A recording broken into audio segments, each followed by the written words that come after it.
सल्लल्लाहु अलैहि या रसूल अल्लाह वसल्लम अलैका या हबीब अल्लाह। सबनी नबियन जा सरदार तुझो सानी कोने को, सबनी नबियन जा सरदार तुझो सानी कोने को।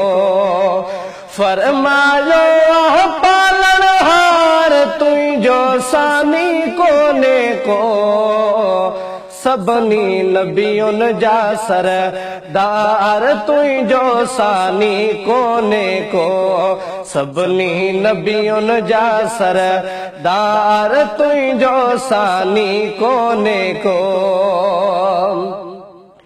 ऐ जान जो मालिक रब मिठो, ईमान जो मालिक तू, ईमान जो मालिक तू। कई किताब दुनिया में मगर कुरान जो मालिक तू, कुरान जो मालिक तू। फरमायो पालनहार तुझो सानी कोने को, सबनी नबियुन जा सरदार तुझो सानी कोने को, सबनी नबियुन जा सरदार तुझो सानी कोने को। जिब्रील खिदमतगार तुझो सानी कोने को, सबनी नबियुन जा सरदार तुझो सानी कोने को। ऐ शान तुझे में सवाल हुजे, कुरान दिए तो जवाब, कुरान दिए तो जवाब। वरफाना लक जिक्रक जो खुद रब करे तो खिताब, खुद रब करे तो खिताब।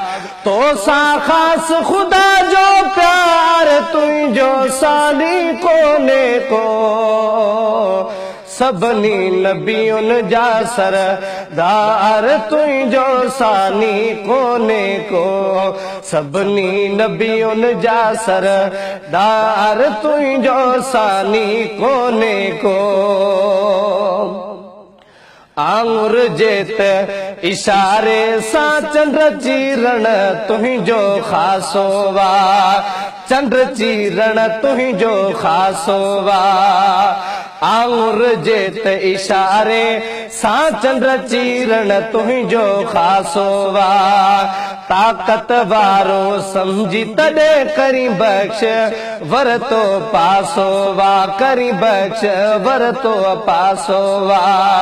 तो खाती दो मेड़ो पार तुझो सानी कोने को, सबनी नबियुन जा सरदार तुझो सानी कोने को, सबनी नबियुन जा सरदार तुझो सानी कोने को।